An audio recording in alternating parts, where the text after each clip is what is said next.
И всем привет, с вами снова я, Рома Сусукью, и сегодня я бы хотел рассказать о программе, которую я сделал довольно давно, и она очень интересная. Итак, эта программа представляет из себя что-то наподобие чата и файлообменника. Программа называется LAN-чат и работает через локальную сеть. Я покажу, как ее установить, ее функции и как вообще она работает.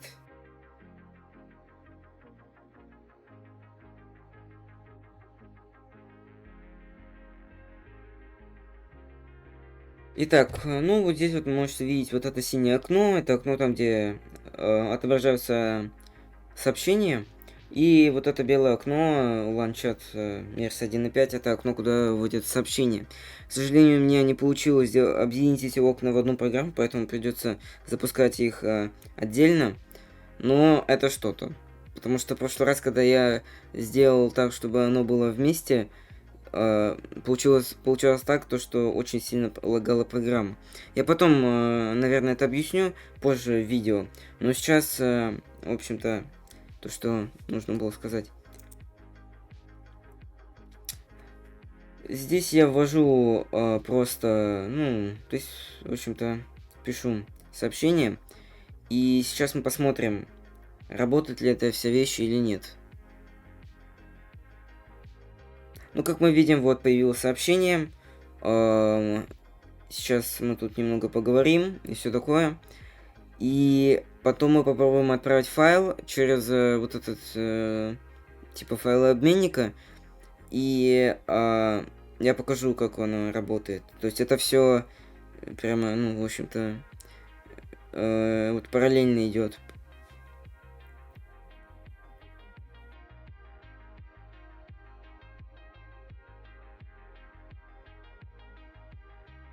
Итак, вот я запустил программу. Как можете видеть, здесь есть два окна. Одно окно это комментарий, второе окно это, ну, главное окно, то есть там есть, собственно, выбрать файл, комментарий, который можно добавить к файлу, и там лист, он сейчас пустой, понятное дело, потому что никаких файлов мы не выкладывали. И это лист с, собственно, файлами, которые были выложены. Их можно потом установить.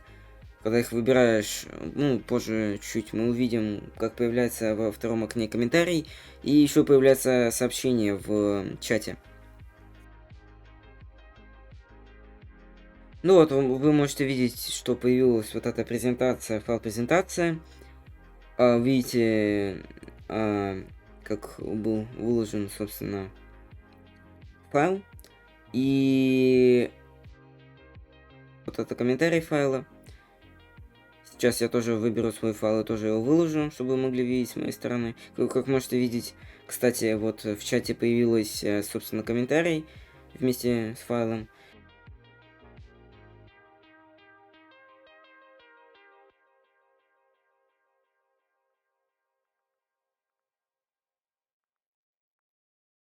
И вот я выложил тоже какой-то рандомный файл, и он тоже работает. И потом, когда мы выберем, зайдем в папку загрузки, ну, нажмем установить и зайдем в папку загрузки, то файл появится у нас. И вот здесь мы тоже немного еще печатаем, как бы проверяем программу, чтобы она все работала. Ну, как вы можете видеть, здесь у меня немного моргает окно, так и должно быть, потому что, ну, не самый эффективный способ, наверное. Немного костыльный способ, как бы, обновления, но я не смог придумать ничего лучше.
Итак, сейчас я буду подробно рассказывать про программу, буду описывать, в общем-то, все кнопки и все, что можно видеть здесь.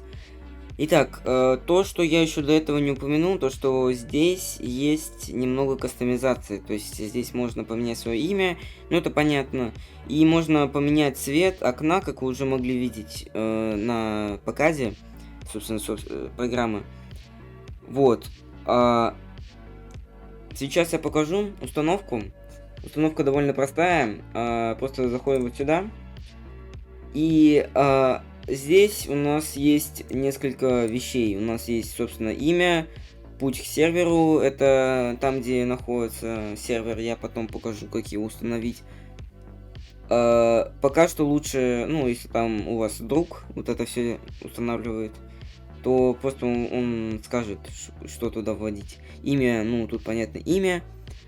Тут будет написано установить LAN-чат. Сейчас у меня он, понятное дело, установлен. Он устанавливается в папку AppData, по-моему, roaming LAN-чат. Если вам это не нужно, то вы можете удалить. Ну, просто я предупреждаю заранее, так как, ну, там находится файл вот этот. Вот. И, в общем-то, очень, ну, как-то так. И после того, как ну, ввели имя, путь к серверу, и сейчас настроим там персонализацию, нажимаете кнопку «Отправить», и у вас все должно, собственно, обновиться, и все должно работать. Желательно не нажимать кнопку «Отправить» просто так, потому что если ты нажимаешь кнопку «Отправить» просто так, то она будет отправлять просто пустую строку, и ничего не будет работать. И потом еще никто не скажет, программа вам не скажет, то, что что-то не так пошло. Поэтому лишний раз лучше не нажимать. Сразу же в вводе, если хотите что-то поменять, то сразу же вводите имя, вводите путь и меняйте вот эти настройки, которые, кстати, здесь, ну, не очень много, но это что-то. Итак, тут есть, как видите, несколько цветов фона и цвет текста. Выбираем цвет текста. Это, ну, любой можно выбрать. Я возьму, ну, черный пусть будет. И цвет фона пусть будет белый. Ввожу, собственно, свое имя. Ну, Ромус Саркюк, как всегда. Путь сервера у меня находится на локальном диске, потому что, ну, чтобы ничего там не создавать. Нажимаем «Отправить». Все пропадает, все ставится. Закрываем. Обязательно нужно сначала установить программу, перед тем, как что-либо запускать. Но ничего страшного.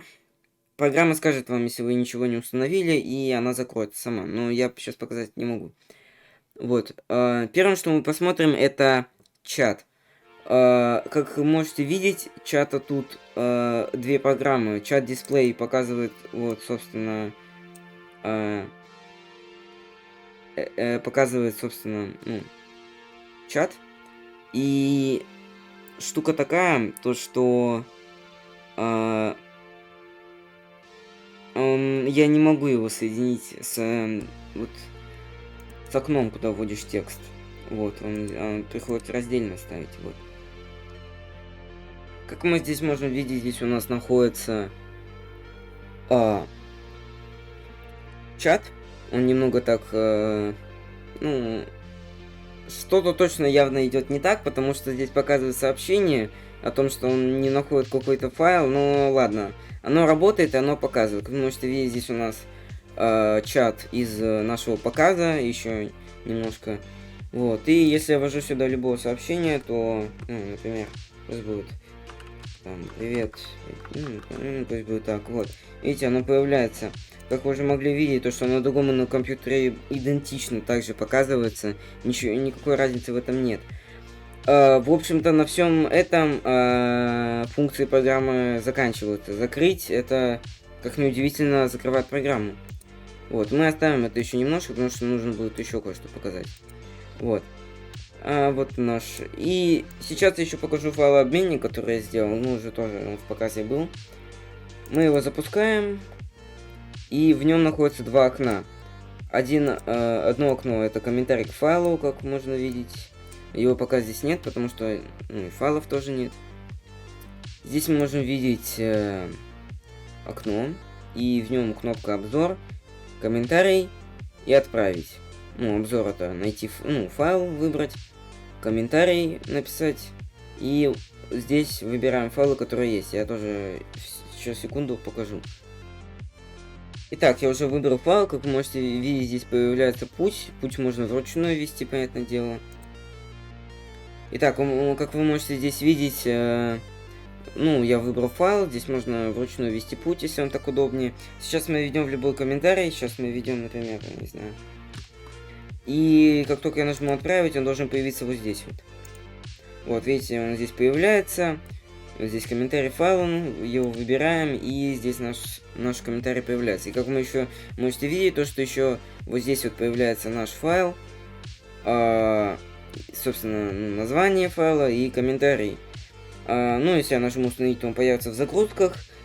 В общем-то, это вся функция программы. И еще, если прям супер очень тяжелые файлы переносить, то там это работает так, то что вы нажимаете кнопку, и пока файл не загрузится, у вас зависнет программа. То есть у вас кнопка «Отправить» будет, нажата.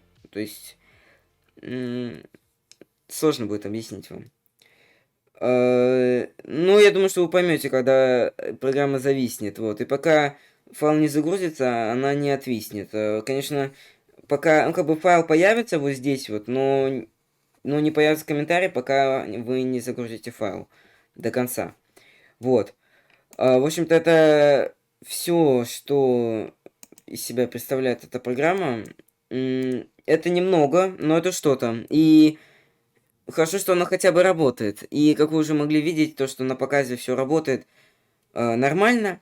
Сейчас я пойду объяснять, как работает эта программа изнутри, как, в общем-то, все эти файлы двигаются и все такое. И почему это нужно делать через Radmin VPN? Потому что, как вы понимаете, я думаю, что если вы уже немного продвинутый пользователь компьютера, вы уже могли понять, к чему идет дело, учитывая, где находится моя программа. Вот, сейчас я буду объяснять, как работает эта программа и как двигаются файлы и сообщения. И напоследок, что я хотел сказать, так это то, что программа, она никак не защищена вообще от... то есть любой человек, который может зайти, просто взять и вот эти все файлы на ваш сервер зайти и удалить. Итак, как на самом деле программа получает и отправляет данные? Она пользуется локальной сетью, а точнее общими папками. Все сообщения хранятся в файле chat.log. Программа просто записывает сообщение в этот файл и выводит его содержимое на экран. Хоть файл находится в общей папке, программе все равно, где находится папка. Чат при запуске проверяет, установлена ли программа, а точнее, существует ли файл user.log в папке AppData Roaming LAN-Chat. Он хранит в себе информацию о теме, имени пользователя и пути сервера. Затем он открывает файл в папке сервера и записывает туда все сообщения. То есть программа, которая выводит сообщение, только печатает файл, больше никаких операций над файлом она не производит. Файлообменник работает почти аналогичным способом. Он копирует в папку Files, затем создает новый текстовый файл с именем файла и печатает сообщение в чат. Затем, когда файл выбран, программа читает текстовый файл и при установке просто копирует файл в папку загрузки. Если хотите воспользоваться программой без прямого подключения к локальной сети, пользуйтесь Radmin VPN или что-то в этом роде.